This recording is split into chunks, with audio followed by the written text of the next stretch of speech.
시청자 여러분 안녕하세요. 절대성TV 문상희입니다. 이 시간은 성기관의 존재 목적 세 번째 시간으로 혈통에 관해서 말씀드리기로 하겠습니다. 성기관의 존재 목적은 첫째가 부부의 사랑을 성숙시키는 것이고 둘째가 생명을 잉태하는 것이라고 소개해 드렸습니다. 이번에는 성기관은 혈연 관계의 세대 보존을 위해 존재한다는 것을 이야기해 보기로 하겠습니다. 혈연 관계의 세대 보존은 성기관의 목적 중에서 생명 잉태와 직접적인 연결이 됩니다. 성기관의 생명작용이 임신 출산에 초점을 맞춰서 설명됐다면 성기관의 혈연작용은 출산과 양육, 그리고 가족관계, 그리고 확대된 종적, 횡적 인간관계와 역사 창조에 초점이 맞춰집니다. 모든 존재는 설계도가 있다고 말씀드렸습니다. 그 의미는 모든 존재물이 그 자체의 목적을 이루려면 설계도의 원칙에 따라서 작용하기 때문에 바로 사용 방식이 분명히 있다는 것이죠. 그래서 가정은 사회 공동체의 기본 단위로서 우주 질서의 축소체입니다. 우주의 질서를 살펴보면 우주는 원만한 수수작용에 의해서 그 질서가 유지되고 있습니다. 태양계는 태양을 중심으로 한 8개의 혹성이 태양과 주고받는 작용에 의해서 각각 일정한 궤도를 돌면서 원반형을 유지하고 있습니다. 은하계는 약 2천억 개로 추산되는 항성군들로 이루어져 있는데요. 이 항성군들은 그 중심인 핵 항성계와 주고받는 수수작용에 의해서 각각 일정한 궤도를 따라서 돌면서 은하계 전체는 볼록렌즈의 모양을 이루고 있습니다.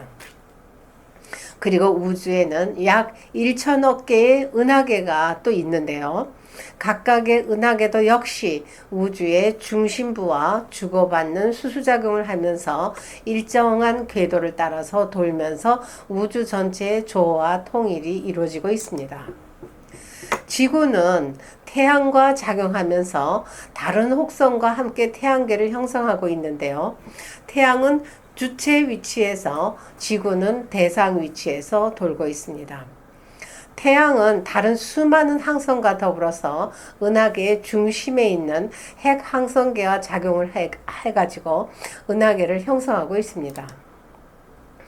하나의 은하계는 다른 은하계와 더불어서 우주의 중심부와 주고받는 수수작용을 함으로써 우주를 형성하고 있는 것이죠.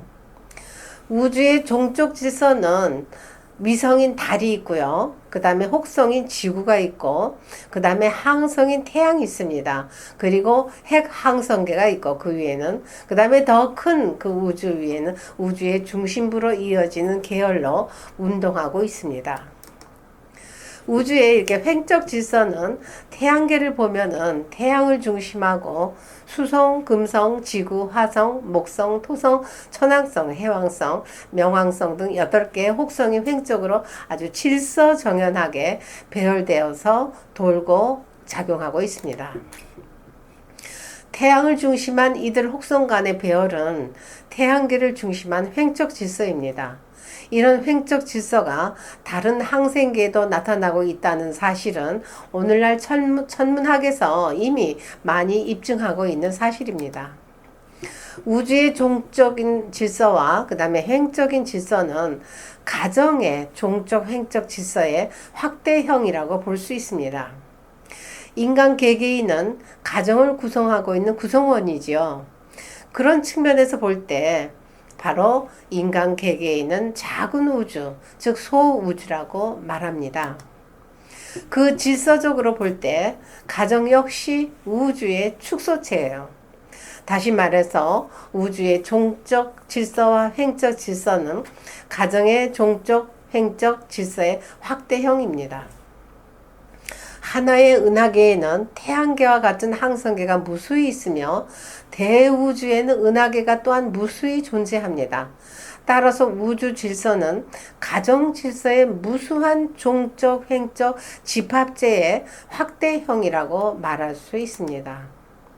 우주은하계의 항성 상호 간의 원만하고 조화로운 주고받는 그 수수작용은 바로 우주의 질서로 형성되듯이 가정에도 조화롭게 주고받는 소통관계, 지금 남편과 아내, 부모와 자녀 또는 형제, 자매 간의 이런 소통관계 또는 수수작용, 이런 법칙 또는 이것을 사랑의 도리라고 말하는데요. 이런 사랑의 도리에 의해서 가정의 질서가 형성이 되고 평화가 유지될 수 있는 것입니다. 사랑의 도리가 곧 윤리입니다. 그리고 천도라고 말할 수 있는데요. 또는 천법에 대응하는 어떤 가정의 규범이라고 또 말할 수 있습니다. 그런데 이 글로벌 성혁명은 바로 인간 사회의 가정 본연의 질서적인 모습을 완전히 파괴하고 있습니다. 즉 가정 윤리를 해체시키고 있는 것이죠. 가정윤리 해체는 바로 천법의 해체이고 바로 창조주의 설계도에 따른 창조 질서를 완전히 파괴하는 것입니다. 가정에서 가족관계와 서로 대립하고 마찰이 생기고 갈등의 불화가 일어나는 것은 원래 창조주가 창조했던 그 모델적인 인간의 본성을 잃어버렸기 때문입니다. 창조된 그 창조 본성을 잃어버리니까 가정의 확대형인 사회 공동체에서도 끊임없는 혼란이 야기되고 싸움이 일어나고 갈등 관계가 일어납니다. 그래서 여러 영역에서 사회적으로 다양한 위기의 양상이 나타나게 되는 것이죠. 이러한 종적 횡적 질서의 가정을 형성하게 한 중심은 바로 부부입니다. 남편과 아내. 그런데 이 부부 관계를 이어주는 연결고리는 바로 성과 사랑입니다. 그래서 부부의 성과 사랑을 이어주는 인체 기관은 어딥니까? 바로 생식기입니다.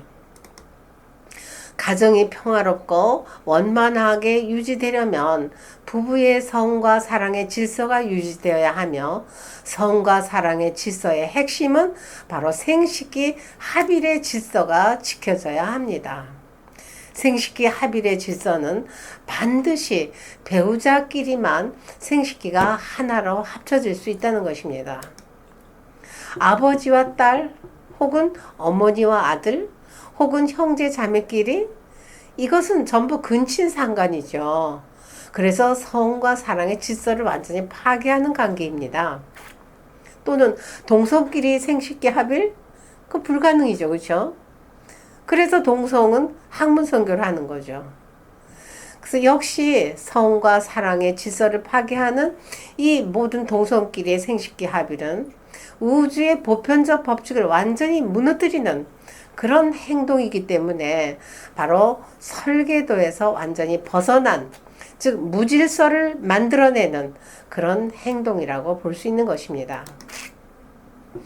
원래 설계된 성기관의 구조와 기능은 혼인한 부부가 준비된 성행동으로서 안정되고 축복받는 그런 환경에서 자녀를 임신하고 출산해서 양육함으로써 자녀가 탄생하고 또 형제 자매가 생기고 또 부부 관계 또는 부모와 그런 다양한 그 가족 관계를 형성하도록 그렇게 설계되어 있습니다.